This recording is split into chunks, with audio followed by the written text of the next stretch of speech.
और वहाँ उनसे मिलने के लिए तो 4-5 चिराग पासवान पहले से वहाँ बैठा रहता है। आप जब एक एक स्टेप क्रॉस करोगे तो फाइनल चिराग पासवान जी आपको मिलेंगे। अब जब उनकी पार्टी जा रही थी तब उन्होंने दरवाज़ा खोल दिया है, अभी उन्होंने दरवाज़ा खोल दिया था। इसके पहले बंद थे। इसके पहले आपको अपॉइंटमेंट लेना पड़ेगा, वो भी अपॉइंटमेंट आप रजिस्टर में लिखा के जाइए, वो बच्चे लोग उनको इन्फॉर्मेशन करेंगे। आज आपको मिलना तो 3 दिन बाद उनके ऑफिस से फ़ोन आता है कि आप मिलना चाह रहे हैं। कोई भी आदमी पट्टा से जाएगा तो 3 दिन उनसे मिलने के लिए होटल में इंतजार करेगा। तो आप नेता हैं या भगवान हैं? चिराग पासवान की पार्टी में रहते हुए और पारस जी की पार्टी में आपने दोनों में क्या समानता है देखी कि आपने यहाँ पर आने की आपने चेष्टा की? सर वहाँ मैं थक चुका था, मुझे काम चाहिए। कार्यकर्ता का मतलब होता है कि उसको कार्य मिलना चाहिए, रोज़ कार्य करता रहे पार्टी के हित में, और उसको कोई एक गार्जियन तो चाहिए ना जो उसके क्रियाकलाप को देखे कि आपने क्या किया, क्या आपने नहीं किया, क्या आप कर रहे हो, क्या आप नहीं कर रहे हो। तो वहाँ इस तरह की कोई बात थी नहीं। आपको जो दिल में आए कीजिए, मत कीजिए, कोई फ़र्क नहीं पड़ता है। तो गाइडलाइंस वहाँ पर नहीं थी कि चिराग पासवान द्वारा कि आप कुछ करिए पार्टी के लिए? नहीं, ऐसा उस आपके ऊपर कोई मॉनिटर नहीं था, और बिना मॉनिटर का आप क्या करेंगे, मतलब क्या है? आपको वहाँ पर नहीं समझ में आता था कि आप पार्टी के लिए क्या कर रही हैं, किस लिए आप वहाँ ज्वाइन किए? मुझे पार्टी ज्वाइन करके करीब 1.5-2 साल होने जा रहा है, लेकिन आज तक कभी पार्टी ऑफिस से कॉल करके ये नहीं पूछा गया कि मैं क्या कर रहा हूँ, कहाँ पे हूँ, और हमने नहीं किया तो क्या करना चाहिए, और क्या हमने किया तो क्या अच्छा किया। मतलब किसी तरह का कोई वहाँ पे कार्य था ही नहीं। वो समझिए कि वो निष्क्रिय था, कमेटी ही निष्क्रिय था। वहाँ किस पद पर थे आप? हम वहाँ पे राष्ट्रीय उपाध्यक्ष थे स्टूडेंट विंग में। कि पारस जी की पार्टी में आने के लिए यहाँ पर किसने ऑफर किया आपको? वहाँ सब हमारे मित्र हैं, ये तो घर की पार्टी थी, सब तो एक ही लोग हैं। सब लोगों के साथ मिलके काम किया। जिन लोगों को लगा कि नहीं इस आदमी में पोटेंशियल है, इनका बहुत अच्छा नेटवर्क है, ये काम करना चाहते हैं, तो उन्होंने कहा कि एक बार यहाँ भी आप आजमा के देखिए, आपको निराशा नहीं मिलेगा, आपको तो काम करना है। अभी चिराग पासवान जी आशीर्वाद यात्रा पर हैं, आशीर्वाद यात्रा हर जगह घूम के कर रहे हैं, तो उस दौरान आपने क्या ये सोचा कि उनके साथ रहे तो आशीर्वाद यात्रा में हो सकता है कि वो पार्टी आगे बढ़े, तो आपको हो सकता है आपको काम का ज़्यादा उसमें मिले? अभी तक तो आपको कोई उसमें कोई ऑफर या कुछ तरह का काम के लिए नहीं बोला जाता था, लेकिन अगर चिराग पासवान जी ने आशीर्वाद यात्रा शुरू की है तो हो सकता है पार्टी आगे बढ़े, तो आपको वहाँ रुकना चाहिए था। तो क्या लगा आप यहाँ पर आने का सही लगा आपको आने? सबसे पहली बात है कि किसको कहा गया कि आशीर्वाद यात्रा में चलना है? वो कुछ एक लोग हैं, सिर्फ उन्हीं को कहा गया जो वहाँ के प्रत्याशी होंगे। जहाँ तक मुझे जानकारी है, मुझे तो किसी भी तरह की कोई सूचना नहीं है कि आपको आशीर्वाद यात्रा में चलना है। तो दोनों पार्टी एक ही हैं आपके कहने में? हाँ, पार्टी तो दोनों एक ही है, दोनों वही लोजपा के ही प्रचार कर रहे हैं, तो ये तो पार्टी की मजबूती के लिए कर रहे हैं। अब जिसके हाथ में सिंबल जाएगा उसको उसका पूरा बेनिफिट मिलेगा। तो चिराग पासवान जी की पार्टी जब आप छोड़ कर आए तो उसमें आपको दोनों गुट में क्या समानता लगी कि आपने उसको छोड़ कर आया? फिर हम वहाँ से ऊब चुके थे, हमें तो वो पार्टी छोड़नी ही थी, तो हमने सोचा कि भाई हम लोजपा के सिपाही हैं, क्यों नहीं, जितना इतना एनर्जी हमने लोजपा के लिए पिछले इलेक्शन में खर्चा किया है, तो दूसरी पार्टी में जाके मेरा वो सारा किया हुआ व्यर्थ चले जाएगा। तो हम सोचे कि नहीं भाई, अब ज़रा इनके साथ काम कर लिए, ज़रा इनके साथ करके देखिए, क्योंकि इनको ये बिहार में मंत्री भी रह चुके हैं और बड़ा लंबा चौड़ा इनका एक्सपीरियंस है पारस जी का। तो हम सोचे कि भाई अब हम लोजपा के सिपाही हैं तो जाए कहाँ, वहाँ तो कोई पूछने वाला नहीं है, वहाँ तो कोई कुछ बोलने वाला नहीं है। तो दोनों में क्या लगता है कि पार्टी का सिंबल किसके पास जाएगा, ऐसा कुछ? मेरे हिसाब से ये सिंबल अगर पारस जी को आए तो बेटर है, क्योंकि वहाँ मतलब नहीं है, वो उनको मिल भी गया तो सिंबल नहीं है, वो इमोशनल ब्लैकमेल हो रहा है। आपको अनुभव ही नहीं है क्या? अनुभव बहुत है, पर आप इमोशनल ब्लैकमेल कर रहे हैं। आप हर चीज़ में दिखाते हैं कि हमारे नेता का ये था, हमारे नेता का वो था, हमारे नेता। आप कार्यकर्ता को ही नहीं संतुष्ट कर पा रहे तो जनता को क्या संतुष्ट कर पाएंगे आप? दोनों गुट में से अगर दोनों गुट है तो उसमें से कौन सा आपको लगेगा कि वो पार्टी मजबूत होगी, तो उसके लिए क्या करेंगे आप?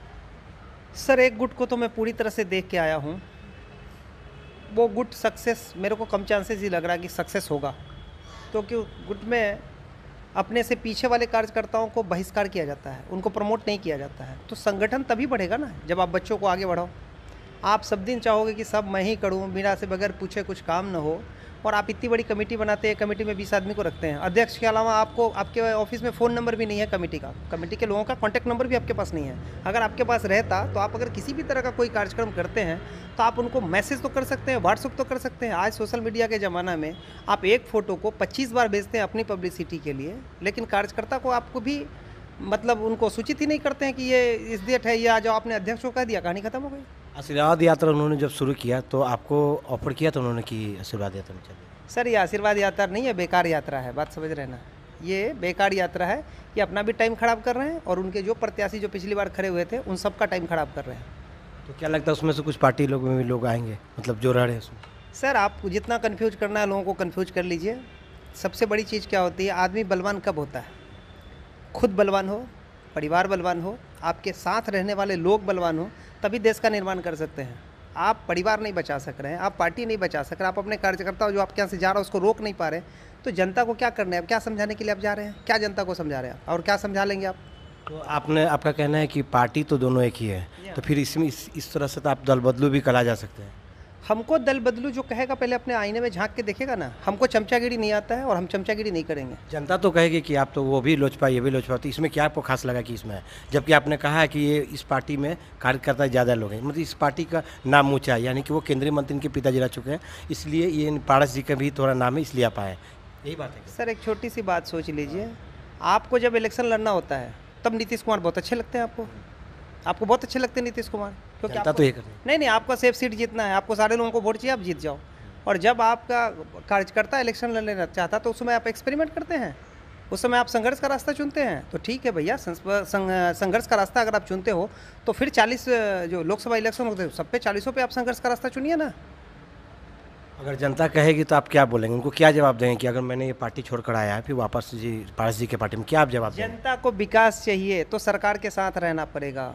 खुद का विकास जिसको चाहिए वो कहीं भी जा सकता है। उसके इस पार्टी में रहकर आप इसका नाम कैसे ऊंचा करेंगे, कैसे इसको बढ़ाएंगे? तो देखिए, हम चले हैं समाज सेवा करने, पार्टी हमारे लिए कोई मायने नहीं रखती है।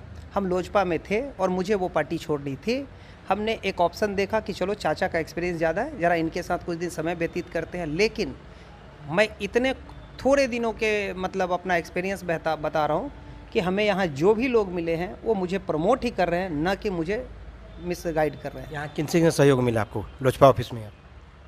महताब जी हैं, केशव सिंह जी हैं, उपेंद्र यादव जी हैं, विश्वकर्मा जी हैं, मतलब हम किसका गिनती करें, लिस्ट बहुत लंबी है। मतलब सारे लोग सहयोग कर रहे हैं? सारे लोग सहयोग कर रहे हैं। सब लोगों का एक ही काम है कि ये कमेटी बनी है तो काम कैसे होता है ये करके बताना है, दिखाना है। खाली वो पब्लिसिटी की राजनीति नहीं करनी है, हमें अच्छा काम करना है और बता देना है कि काम ऐसे होता है। अगर इस पार्टी में रहते हुए कभी चिराग पासवान जी आपको कहें कि आपने मेरी पार्टी में रहते हुए छोड़ा था, अब वापस अब मेरी पार्टी में आ जाइए, तो क्या आप वहाँ पर जाएंगे? देखिए, जाना नहीं जाना बात की चीज़ है। सबसे पहली चीज़ है हम जिससे संतुष्ट रहेंगे हम उसी के पास जाएंगे। तो आप यहाँ संतुष्ट हैं? बिल्कुल संतुष्ट है। ना ये हमको सैलरी दे रहे हैं ना वो हमको सैलरी दे रहे हैं। हम तो जनता सेवा करने निकले हैं, जो मुझे कोऑपरेट करेगा मैं उसके साथ हूँ। आशीर्वाद यात्रा के पहले आपने यहाँ पर ज्वाइन किया या उसके बाद आपने ज्वाइन? नहीं, हम तो अभी ज्वाइन किए हैं, अभी भी हम ज्वाइन किए हैं। पर पिछले लॉकडाउन के समय ही हमने डिसीजन ले लिया था कि इनके साथ नहीं रहना है।